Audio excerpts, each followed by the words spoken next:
नमस्कार। प्राचीन भारत की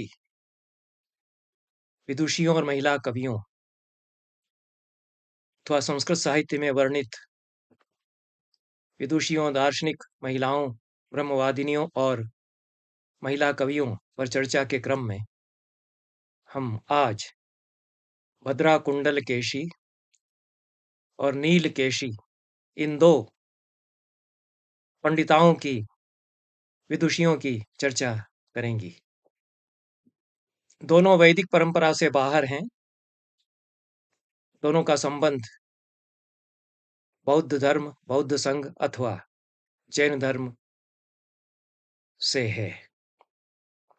पर ये प्रकांड पंडिताएं थीं और अपने समय के दिग्गज पंडितों से इन्होंने शास्त्रार्थ किया, इसमें कोई संदेह नहीं है। यद्यपि ये इतने प्राचीन काल में हुई कि इनका यथावत ठीक-ठीक इतिहास पता करना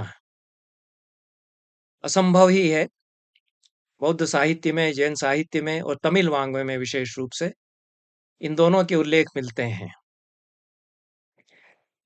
जितने उल्लेख मेरे पास हैं, उनके आधार पर मैं इन दोनों हमारे समय प्राचीन काल की महनीय विभूतियों की चर्चा करूँगा। भद्रा नाम से कई भिक्षुणियाँ हुई और भद्रा बुद्ध के चचेरे भाई सिद्धार्थ के चचेरे भाई नंद की पत्नी थी। वह भी बाद में अनिच्छा से संघ में दीक्षित हुई और बुद्ध से बहुत चिढ़ती थी। उनसे बहस भी करती थी, प्रश्न उठाती थी। बाद में बुद्ध का जो गौरव है, गरिमा है, उससे या स्वयं की छीजती हुई काया को देख करके वह प्रणत और विनत हुई बुद्ध के प्रति। ऐसी कथा बौद्ध साहित्य के उल्लेखों से, थेरी गाथा कथाओं से प्राप्त होती है। भद्रा की एक गाथा थेरी गाथा में मिलती है। उसकी चर्चा हम यहाँ नहीं करेंगे। जो भद्रा नंद की पत्नी है, भद्रा कुंडलकेशी जो बड़ी विदुषी रही, कवि भी रही हैं, और थेरी गाथा जो प्राचीन महिला कवियों की गाथाओं का संकलन है, पाली भाषा में लिखी हुई गाथाओं का, और अत्यंत मार्मिक गाथाएं उसमें हैं, जहाँ वे महिलाएं अपने पूर्व जीवन की विभीषिकाओं का वर्णन करती हैं। क्या-क्या उन्हें झेलना पड़ा, घर परिवार में सास-ससुर से संत्रस्त किस प्रकार से वे हुईं और किस प्रकार से फिर वे बुद्ध की शरण में पहुँची। तो इस भद्रा कुंडलकेशी जो विदुषी थी, और यह भी बताया जाता है कि पहले जैन बनी, साध्वी बनी और उसके पश्चात फिर जैन संघ छोड़कर बुद्ध के संघ में सम्मिलित हुई। इस भद्रा कुंडलकेशी की 5 गाथाएँ, उनकी रची हुई 5 गाथाएँ, जो अपने आप में सुंदर कविता हैं, ये थेरी गाथा में मिलती हैं। मैं पाँचों को पढ़ूँगा संक्षेप में, वो क्या कह रही हैं ये बताऊँगा, और उसके पश्चात भद्रा कुंडलकेशी के बारे में जितनी जानकारी बौद्ध वाङ्मय और तमिल साहित्य से मिलती है, उस पर चर्चा करूँगा। पहली गाथा भद्रा कुंडलकेशी की, भद्रा कुंडलकेशी, उसकी यह है। लून कैसी पंख धरी, एक साटी पुरे चरिम, अवज्जे वज्ज मतिनी, वज्जे चावज्ज दस्सिनी। लून केशी, जिसके केशों का लुंचन हुआ, पंख धरी, जिसकी काया में कीचड़ लिपटा हुआ है, एक साटी, एक शाटिका, एक ही साड़ी शरीर पर जिसने पहनी है, ऐसी में नगर में घूमती फिरती थी। अवज्जे वज्ज मतिनी, अवर्ज में वर्ज मतिनी, अवर्ज में वर्ज मानती हुई, और वज्जे चावज्ज दस्सिनी, और वर्ज में अवर्ज देखती हुई। जो वर्जित है उसको अवर्जित मानती हुई, और जो अवर्जित है उसको वर्जित मानती हुई। इस प्रकार से उल्टी मति वाली में घूमती थी, दिशाहीन घूमती थी, यह आशय है। दिवाहारा निखम्म गिज्जकूटम पब्बते अदस्सम विरजम बुद्धम भिक्खु संघ पुरखतम। दिन में मैं ही केवल दिन में भोजन करती थी, भिक्षाहार होने के कारण। मैं गिरिकूट, गिज्जकूट, गृध्रकूट हो सकता है, गृध्रकूट पर्वत पर पहुंची और मैंने विरजस्क, जो रजस का मल का त्याग कर चुके हैं, ऐसे भिक्षु संघ के द्वारा पूजित बुद्ध के दर्शन किए।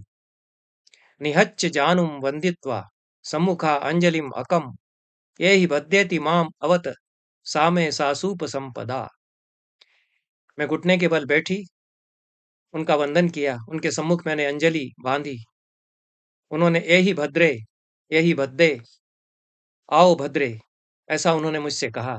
मुझे उनसे उपसंपदा प्राप्त हुई। यह जो दीक्षा के समय उपदेश मिलता है, उसको उपसंपदा कहा जाता है। चिन्ना अंगा च मगधा वज्जी काशी च कोसला अनणा पन्नास पस्सानी रट्ठ पिंडम अभुंजहम। मैंने अंग, मगध, वज्जी यह संघ है, गणतंत्र प्राचीन काल में रहा है, काशी यह जनपद, कौशल, इन सब में मैं भ्रमण करती रही और अनेक देशों का मैंने भ्रमण किया, राष्ट्रपिंड का मैंने भोग किया, अलग अलग देशों से मैंने पिंडपात भिक्षा प्राप्त की। पुण्यम बत पसवी बहुम सम सप्पइयों बतायम उपासको यो भद्दाय चीवरम दासी विमुत्ताय सब गंधही। पुण्य मैंने अर्जित किया और उपासक में बनी, और जिन्होंने इस भद्रा को चीवर प्रदान किया है, ऐसे विमुक्त बुद्ध को मैं नमन करती हूँ, ऐसा कुछ कहती हैं भद्रा कुंडल केशी। तथागत फिर नहीं आते, इस उपन्यास की मैंने चर्चा की है। प्रवीण गर्ग ने बुद्ध को केंद्र में रखकर उनके पूरे समय को इस उपन्यास में उकेरा है। उसमें अनेक भिक्षुणियों की उन्होंने चर्चा की है बौद्ध साहित्य के आधार पर। वहां भी भद्रा जो नंद की पत्नी है और भद्रा कुंडल केशी, दोनों पात्रों को उन्होंने भिक्षुणी संघ में चित्रित किया है। और उन्होंने यह भी बताया है कि भद्रा कुंडल केशी पहले जैन साध्वी थी, बाद में बुद्ध के संघ में वह सम्मिलित हुई और प्रचंड बहस वह करती थी, बुद्ध से भी वह प्रश्न किया करती थी, विदुषी थी और बहस वह करती थी। पर जो थेरी गाथा कथाओं में भद्रा कुंडल केशी के पूर्व जीवन की कथा है, वह बड़ी दारुण है, हृदय विदारक कथा है। और तमिल भाषा में कुंडल केशी महाकाव्य मिलता है, जो तमिल के 5 बड़े महाकाव्यों से, पंच महाकाव्य जो तमिल के हैं, जिस प्रकार संस्कृत में पंच महाकाव्य बड़े महाकाव्यों को कहा गया, ऐसा आधुनिक परंपरा है। प्राचीन काल में किसी ने पंच महाकाव्यों को इस प्रकार से गिना हो, ऐसी मुझे जानकारी नहीं है।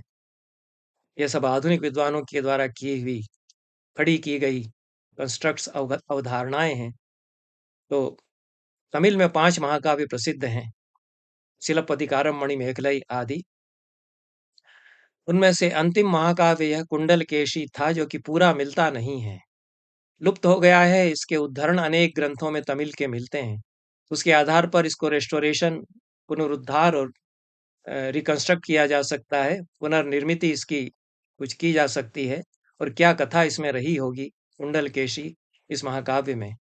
एक तो कुंडल केशी नाम उसका चला आ रहा है, भद्रा तो सामान्यतया नाम दिया गया, लेकिन पहचान के लिए कुंडल केशी यह भद्रा के आगे लगाया गया, क्योंकि अन्य भिक्षुणियां भी भद्रा नाम वाली हैं। तो यह भद्रा जो है कुंडल केशी भद्रा है, जिसके घुंघराले केश हैं। सुंदर बहुत रही होंगी, केश उनके घुंघराले रहे होंगे। और अन्यत्र यह उल्लेख मिलता है कि जैन संघ से निकल करके पुनः बौद्ध संघ के बौद्ध संघ में दीक्षित होने के बीच का जो अंतराल है, उसमें उसके केश फिर से उगे, उसके कुंडल केश उगे, घुंघराले बाल उसके उगे, इसलिए कुंडल केशी विरुद्ध उसको दिया गया। कुंडल केशी महाकाव्य जो तमिल का है, कुंडल केची इस प्रकार का उसका तमिल लिपि में लिखा जाता है, उच्चारण होता है। और कुंडल केची विरुद्धम या कुंडल केशी विरुद्धम, यह पूरा उस महाकाव्य का नाम है। नाथ कुथनार इसके कवि माने गए हैं। नाथगुप्त संस्कृत में होगा और 10वीं शताब्दी के आसपास यह महाकाव्य लिखा गया। नाथगुप्त बौद्ध मतानुयायी थे और उसके पहले बौद्ध मतानुयायी होने के पूर्व वो व्यापारी रहे होंगे, ऐसा अनुमान किया जाता है। सचमुच में उनका समय निर्णीत नहीं है। और एक विमति विनोदिनी पाली भाषा में टीका है, उसमें भी भद्रा कुंडल केशी का वर्णन है। और नागसेन जो प्रख्यात बौद्ध दार्शनिक हैं, उनसे उनका संबंध बताया गया है, उनसे उनकी चर्चा हुई थी, यह भी कहा गया है। पर नागसेन तो दूसरी शताब्दी ईस्वी पूर्व के लगभग हुए, जिन्होंने मिलिंद, ग्रीक राजा मिनांडर या मिलिंद, उसका बौद्ध संघ में, बौद्ध धर्म में दीक्षित होने के बाद नाम प्रसिद्ध हुआ, जो कि ग्रीक राजा था और यहाँ विजय प्राप्त करता हुआ यहाँ तक आ गया था, मगध तक वह आ गया था। तो उसके समकालीन है नागसेन। तो कथाएं चल पड़ती हैं, भद्रा कुंडल केशी का अनेक दार्शनिकों से विवाद चर्चाएं होती रहीं, उनके नाम अनेक दार्शनिकों के साथ जोड़ दिए गए हैं। लेकिन थेरी गाथा कथाओं को और प्राचीन बौद्ध साहित्य को प्रामाणिक माने तो वे बुद्ध के समकालीन हैं। तब 6ठी ईस्वी पूर्व ही उनका समय मानना होगा। तो अनेक बौद्ध ग्रंथों में भद्रा कुंडल केशी का वर्णन मिलता है। और जो कथा बौद्ध वाङ्मय में मिलती है और तमिल महाकाव्य कुंडल केशी के उपलब्ध अंशों में हमें प्राप्त होती है, उसमें यह कहा जाता है कि वे एक बड़े संपन्न व्यापारी की बेटी थीं, बहुत सुंदर थीं, बहुत हठी थीं। उनकी माँ का निधन बचपन में हो गया था, इसलिए पिता उनका बहुत ध्यान रखते थे, उनकी हर इच्छा पूरी करते थे। एक बार भद्रा ने, उनका क्या नाम रहा होगा जब वे हिंदू थीं, एक अनुश्रुति के अनुसार वे जैन परिवार में हुई, एक दूसरी कथा के अनुसार वे वैदिक परंपरा के एक परिवार में उन्होंने जन्म लिया। तो लेकिन यह कथा सभी जो इसके रूपांतर मिलते हैं उनमें प्राप्त होती है कि भद्रा ने, जो भी उसका मूल नाम रहा हो, एक बार किसी जुआरी और दस्यु को फांसी के लिए ले जाए जाते देखा। वह बहुत सुंदर रूपवान था, उस पर वे मुग्ध हो गईं और उन्होंने पिता से अनुरोध किया कि इसको किसी तरह से बचा लीजिए, मुझे यह पसंद आ गया है, मैं इससे विवाह करूंगी। ये बहुत असाधारण प्रेम, असाधारण साहस, हत्या, उसकी यह कथा बनती है। बड़ी रोमांचक गाथा है भद्रा कुंडल केशी की। और एक स्त्री की अस्मिता की खोज, आत्मवेदना और आत्मसंघर्ष की भी दारुण कथा कही जा सकती है। तो जितना कुंडलकेशी महाकाव्य के अंश से, उपलब्ध अंशों से हमको ज्ञान होता है, बौद्ध वाङ्मय में थेरी गाथा कथा आदि में जितना भद्रा कुंडलकेशी के पूर्व जीवन के बारे में ज्ञात होता है, अत्यंत ही दुखद प्रेम कथा, बड़ी ट्रेजिक स्टोरी भद्रा की रही।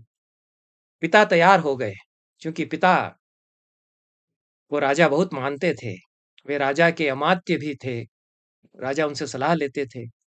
तो उन्होंने राजा से अनुरोध किया कि किसी तरह इसको छोड़ दीजिए, इसकी तरफ से मैं जुर्माना भर दूंगा। यह उसमें आता है और हमारी धर्म संहिता में, धर्मशास्त्र में ऐसा कहीं कोई प्रावधान है, तो मुझे उसकी जानकारी नहीं है कि किसी अपराधी को छुड़ाने के लिए कोई संपन्न व्यक्ति उसके लिए दंड भर दे, उसकी तरफ से जमानत दे आज की भाषा में, और उतना रुपया भर दे तो उसको छोड़ दिया जाए। तो राजा ने, चूंकि कुंडलकेशी भद्रा के पिता को वे बहुत मानते थे, उनका अनुरोध स्वीकार किया। उन्होंने जो जुर्माना दिया, जो जमानत भरी, उसको भी स्वीकार किया और उसको छोड़ दिया कि इसको हम छोड़ते हैं। भद्रा ने उससे विवाह कर लिया, पिता ने उसकी इच्छा पूरी की, दोनों साथ-साथ रहने लगे। भद्रा उसको बहुत चाहती थी, लेकिन यथार्थ तो यह नहीं है। एक लुटेरे, दस्यु, जुआरी से, वो जो दुष्चरित्र था उस व्यक्ति से प्रेम हो गया। प्रेम के बारे में तो क्या कह सकते हैं, हो गया तो हो गया। और भद्रा कुछ थी ही जिद्दी, ऐसी थी, उसको प्रेम हो गया। वह तो प्रेम करती रही, लेकिन इसका मन ऊब गया। इसने भी सौंदर्य देख करके विवाह कर लिया था, लेकिन चरित्र तो इसका अच्छा नहीं था, तो इसका मन उचटने लगा। दोनों में फिर कहासुनी होने लगी। यह कथा में आता है। दोनों लड़ने झगड़ने लगे। जब लड़ाई बढ़ी तो भद्रा ने कहा कि तुम याद करो कि तुम क्या थे, मैंने क्या से क्या तुम्हें बना दिया। ये बात फिर लग गई इस भद्रा के पति को। उसको लगा कि अब तो नहीं निभेगी, यह मुझे नीचा दिखाने लग गई है। ये जो पुरुष का दंभ है, मान लेता कि भद्रा ने इतना उपकार किया है, उसे छुड़ाया, अब संपन्न जीवन व्यतीत कर रहा है, तो अपना पुराना चरित्र छोड़ करके बना रहता भद्रा के साथ। यह उससे नहीं हुआ। जो पुरुष का दंभ है, अहंकार है, वह आड़े आ गया, और चूंकि हत्यारा था, डकैत था, हत्याएं कर चुका था, तो उसके मन में आया कि इसकी मैं हत्या कर डालूं। तो वह किसी तरह, चूंकि बातचीत तो होती ही थी, उसने कहा कि आओ चलो घूमने चलते हैं, झगड़ा है भूल जाते हैं, बात करेंगे। भद्रा को लगा कि शायद बात बन जाएगी, अब यह फिर से अनुकूल हो जाएगा हमारे, तो उसके साथ वह सैर सपाटे के लिए चल पड़ी। दोनों सैर सपाटा करते करते एक पहाड़ की चोटी पर पहुंच गए। एक पर्वत शिखर पर पहुंचे, और पर्वत शिखर पर सबसे ऊंची चट्टान पर दोनों खड़े थे। तब अब ये जो दस्यु था, पति था भद्रा का, यह इतना धूर्त नहीं था, शातिर नहीं था। बाकी सब उसने हत्याएं की और चोरी डकैती भी की, दुस्साहस किए। तो उसको लगा कि अब मैं इसको मारने जा रहा हूं तो बता दूं कि मैं अब तेरी हत्या करूंगा। और जैसा होता ही है, अत्यधिक आत्मविश्वास में भर करके जो हत्यारा है वह अंतिम क्षण में कहता है, जिसकी हत्या करने जा रहा है, कि देख अब मैं तुझे मार डालूंगा। यहीं पर चूक गया है, क्योंकि भद्रा जैसी भी थी, दिमाग से तो बहुत तेज थी, अत्यंत बुद्धिमती थी, इसीलिए विदुषी भी बहुत हुई, इसीलिए बुद्ध तक से बहस करती थी, ऐसा उल्लेख आता है। और अनेक अपने समय के भिक्षुओं से बहस करती ही थी। तो उसने जैसे ही बताया कि अब मैं तुम्हारी हत्या कर दूंगा, बस अब मैं तुम्हें धकेलूंगा इसके नीचे, तो भद्रा ने तुरंत बदल दिया अपना टोन कहने का, और बड़े प्रार्थना के स्वर में उसने कहा कि देखो तुम मेरे पति हो, जो कुछ भी हो मैं तो तुम्हें पति मानती हूँ, पति तो परमेश्वर होता है, पूज्य होता है, मार डालो मुझे, कोई बात नहीं, तुम मार डालोगे मैं मानती हूँ, और मेरे पास कोई चारा ही नहीं है, यहाँ से मैं भाग नहीं सकती, भागूंगी तो तब भी नीचे गिरूंगी, कहाँ भागूंगी। तो अंतिम मेरी इच्छा पूरी कर दो, मैं तुम्हारी प्रदक्षिणा करना चाहती हूँ, ताकि मुक्त हो जाऊं मैं, इतना मेरा अनुरोध स्वीकार कर लूं। तो ये जो पति था, इसको लगा कि हाँ, ये तो बड़े सच्चे मन की है, देखो जाते जाते भी मेरी प्रदक्षिणा कर रही है। उसको भी बड़ा गर्व हुआ कि इतना ऊंचा इसने, इसको मरते मरते भी इसने मुझको माना। उसने कहा हाँ ठीक है, मैं खड़ा हूँ, प्रदक्षिणा करो। प्रदक्षिणा करने लगी। प्रदक्षिणा करते हुए जैसे ही उसके पीछे पहुंची, उसने धक्का दिया अपने पति को, और बड़े नीचे खड्ड में जाकर के उस चट्टान से गिरा, उसकी मृत्यु हो गई। उसके बाद भद्रा संसार में लौट कर नहीं आई, और चल पड़ी। एक एक कथा के अनुसार वह पहले जैन संघ में, भगवान महावीर के समाज में साध्वी बनी। वहां से भी उसका मन कुछ उचटा, वहां मन नहीं लगा, तो उसको छोड़ करके भटकती रही, फिर बुद्ध के संग में सम्मिलित हुई। यह कथा है। और जैसा भद्रा स्वयं अपनी गाथाओं में बताती हैं कि मैं लून केशी पंख धरी नगर में घूमती थी, तो वह जैन साध्वी होने के बाद जो वहां से निकल गई, उस समय की कदाचित अपनी स्थिति का वर्णन कर रही हैं। तमिल जो कथाएं हैं उनमें भी यही आता है कि पहले जैन साध्वी रहीं, और बाद में बौद्ध संघ में दीक्षित हुई। यह भद्रा के बारे में कथा मिलती है। इस कथा में दूसरा एक आयाम जुड़ता है, जब नीलकेशी महाकाव्य जो तमिल का है, उसकी तरफ दृष्टिपात हम करते हैं। नीलकेशी महाकाव्य प्राप्त होता है, या तमिल के जो अन्य महाकाव्य हैं, पंच प्रधान महाकाव्यों के अतिरिक्त शिलप्पदिकारम, मणिमेखले आदि 5 प्रमुख महाकाव्यों के अतिरिक्त जो अन्य महाकाव्य खंडकाव्य तमिल भाषा के हैं, उनमें एक नीलकेशी महाकाव्य प्राप्त होता है।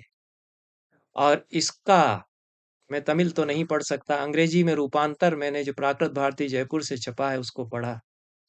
यह भी अद्भुत महाकाव्य है। और चूंकि ये बाद में कदाचित लिखा गया, 10वीं शताब्दी के आसपास लिखा गया होगा, कुछ लोग इसके जो प्रणेता हैं उनको और भी पहले मानते हैं। बहुत ठीक ठीक से समय इसका निर्णीत नहीं है। और नीलकेशी भी उसी प्रकार से कोई साध्वी थी, वह भी एक बहुत किंवदंती अपने समय में बन गई। तो उनकी कथाएं इसमें हैं, और विशेष रूप से उन्होंने जो अपने समय के महान दार्शनिकों से शास्त्रार्थ या विवाद वाद किए, उनका विवरण इसमें दिया गया है नीलकेशी तमिल महाकाव्य में। और इस महाकाव्य में भद्रा कुंडल केशी से सबसे पहले जबरदस्त वाद हुआ नीलकेशी का, यह बताया गया है। उस दृष्टि से तो फिर भद्रा कुंडल केशी और नीलकेशी समकालीन हो जाती हैं, दोनों बुद्ध और महावीर के समय में रहीं, ऐसा मानना पड़ता है। लेकिन नीलकेशी के जो अन्य दार्शनिकों से, पंडितों से विवाद हैं, वो अलग अलग समयों के हैं। वो वैदिक धर्म के मतावलंबियों से, वैदिक दार्शनिकों से, नैयायिकों से विवाद करती हैं, मीमांसकों से शास्त्रार्थ करती हैं, और अनेक बौद्ध दार्शनिकों से वाद या शास्त्रार्थ करती हैं। वो बात के हैं कुछ उनमें से। तो ऐसा लगता है कि यदि बुद्ध के समकालीन नीलकेशी को मानते हैं, भद्रा कुंडल केशी तो उनके समकालीन है ही, और भद्रा कुंडल केशी से उनके शास्त्रार्थ का वाद का वर्णन इस नीलकेशी महाकाव्य में आया है, तब तो उनको 6ठी शताब्दी ईस्वी पूर्व के आसपास बुद्ध, महावीर और भद्रा कुंडल केशी के समकालीन मानना होगा। लेकिन ये कथाएं यदि प्रामाणिक हैं तो हो सकता है कि नीलकेशी कुछ बाद में हुई, लेकिन वे अपने पांडित्य, वैदुष्य और शास्त्रार्थ निपुणता के कारण इतनी किंवदंतियां उनके साथ जुड़ती गई कि बुद्ध से भी उनके शास्त्रार्थ का वर्णन आया है इसमें। बुद्ध से भी उन्होंने शास्त्रार्थ किया और बुद्ध को भी उन्होंने पराजित कर दिया। बुद्ध को तो इस तरह से किसी ने पराजित नहीं किया था। वो यहाँ तक तो वो कह देते हैं कि अव्याख्या अव्याकृत प्रश्न है। बाकी उसके आधार पर कोई मान ले कि मैंने निरुत्तर कर दिया है, तो बात अलग है। लेकिन बड़े से बड़े ज्ञानी के सामने बुद्ध अप्रतिभ रहते हैं, यह तो उनके बारे में निर्विवाद रूप से कहा जाता है। फिर तो याज्ञवल्क्य और गार्गी के संवाद में भी कहा जाएगा कि गार्गी ने याज्ञवल्क्य को निरुत्तर कर दिया, क्योंकि याज्ञवल्क्य ने कहा कि यह अनतिप प्रश्न है, इसके आगे प्रश्न नहीं होता। लेकिन गार्गी ने ऐसा नहीं कहा कि मैंने आपको चुप कर दिया है, निरुत्तर कर दिया है। गार्गी ने माना कि हाँ, अनतिप प्रश्न मैंने कर लिया है, और वह चुप हो गई स्वयं। तो बुद्ध भी उसी सीमा तक पहुंचने पर कहते थे कि अव्याकृत प्रश्न है, इसका उत्तर मैं नहीं दूंगा, क्योंकि वे जानते थे कि सचमुच में अव्याकृत प्रश्न है, और उसका जो भी चर्चा उस पर करते रहे ज्ञानी जन, उसका अंत नहीं होगा, तो अनवस्था हो जाएगी, अनंत दोष होगा। इसलिए उसकी चर्चा मैं नहीं करूंगा, ऐसा बुद्ध कहते थे। तो यह कुंडलकेशी के शास्त्रार्थों का वर्णन, जो कुंडलकेशी तमिल महाकाव्य में वर्णन मिलता है। और यह बाद के 5 जो बड़े महाकाव्य हैं, उनमें से एक आता है। यह गा गा करके सुनाया जाता था। नाट्य संगीत भी इसको कहा गया है, क्योंकि कुंडलकेशी इतनी एक तरह से मिथिकल चरित्र बन गई, एक किंवदंती बन गई, कि आख्यान उनके इर्द गिर्द खूब बुने जाने लगे और उनकी कथाएं सुनाई जाने लगी। तो इस महाकाव्य को भी गा गा करके सुनाया जाता था। यह बहुत पहले का रहा होगा, और इसमें वैदिक परंपराओं का उपहास उड़ाया गया है, और बौद्ध दार्शनिकों से भी वाद विवाद हुआ है, उनका भी उपहास किया गया है। और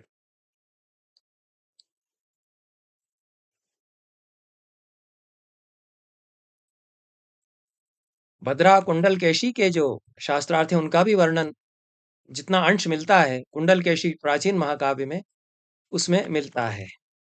तो नीलकेशी महाकाव्य में भी भद्रा कुंडलकेशी के साथ नीलकेशी के शास्त्रार्थ का वर्णन आता है। और जितने शास्त्रार्थ हुए वो अलग-अलग इस महाकाव्य के सर्गों में, अध्यायों में वर्णित हैं। और चरुक्कम ऐसा शब्द उनके लिए मिलता है वाद-विवाद के लिए। तो दारुम चुराइक चरुक्कम, कुंडलकेशी वाद चरुक्कम, अरुलक चंद्रवाद चरुक्कम, मोग्गलान वाद चरुक्कम। मोग्गलान या मोदगलायन मोदगलायन बुद्ध के प्रधान शिष्यों में से एक थे, उनसे विवाद हुआ। और बुद्धवाद चरुक्कम, बुद्ध से उनका वाद हुआ। आजीवक वाद चरुक्कम, आजीवक तमिल में आजीवक है। आजीवक जो संघ था दार्शनिकों का, उसके दार्शनिकों से आजीवक संप्रदाय बड़ा प्रसिद्ध है, उनसे उनका वाद हुआ। सांख्यवाद चरुक्कम, सांख्य दार्शनिकों से उनका वाद हुआ। कपिल मुनि से ही उन्होंने शास्त्रार्थ कर लिया, ऐसा वर्णन आता है इसमें। वेदवाद चरुक्कम, वेदज्ञ पंडितों से उन्होंने शास्त्रार्थ किया, वेदों का खंडन किया। भूतवाद चरुक्कम, भूतवादियों से, चार्वाक मतानुयायियों से उन्होंने शास्त्रार्थ किया। इन सब वादों का वर्णन नीलकेशी महाकाव्य में आता है और सब में विजयी होती हैं। वो बड़ा उनका वर्णन है कि वो पूरे भारत में भ्रमण करती हैं, जिस नगर में वो जाती हैं, अपना एक वृक्ष हाथ में लिए रहती हैं, उसको झंडे की तरह गाड़ देती हैं, जिसके द्वारा वो सूचित करती हैं कि मेरी ओर से चुनौती है। इस नगर में जो भी ज्ञानी मानी हो, जिसको अपने वाद करने का कुछ संरंभ हो, तैयार हो बात करने के लिए, वह मुझसे आकर के वाद या शास्त्रार्थ करे। तो इस तरह के वाद जिन-जिन नगरों में हुए उनके वर्णन भी नीलकेशी महाकाव्य में दिए हैं। उज्जैन, उज्जैनी, पद्मपुर कहा है, पद्मपुर और कपिलपुर। कप कपिलपुर नगरी अलग हो सकती है, कपिलवस्तु भी हो सकती है। हत्तिनापुर लिखा है, ये हस्तिनापुर। और काक्कलांडी या कावेरी पुंपत्तिनम, कावेरीपट्टनम, ये इत्यादि नगरों के नाम दिए गए हैं। जो भद्रा कुंडलकेशी की कथाएं हैं बौद्ध वाङ्मय में, विशेष रूप से तमिल वाङ्मय में जो भद्रा कुंडलकेशी पर महाकाव्य है कुंडलकेशी, उसमें पुहार नगर में उनका जन्म और निवास स्थान बताया गया है। पुहार नगर दक्षिण में प्रसिद्ध है।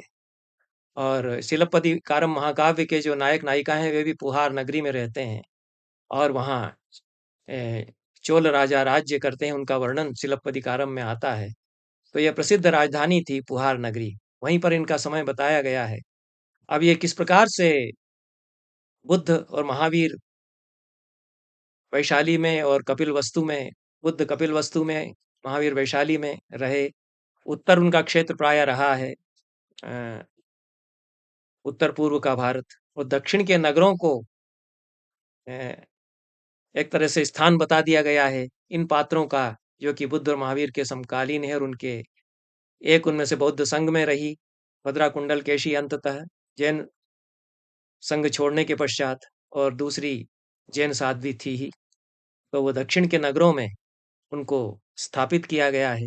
ये कितना सम्मिश्रण हुआ है और कितना प्रचार प्रसार हुआ है बौद्ध धर्म का और जैन धर्म का, बुद्ध और महावीर के दर्शन का, सुदूर दक्षिण तक, ये इससे पता चलता है। लेकिन ये विदुषियां रही और किंवदंती भी ये बन गई, और इन पर जो कथाएं मिलती हैं बौद्ध साहित्य में भी मिलती हैं, तमिल साहित्य तक में इन पर कथाएं मिलती हैं। और न केवल एक महाकाव्य बल्कि दो महाकाव्यों में वर्णन इनका आता है। यह एक बड़ी बात है। और जो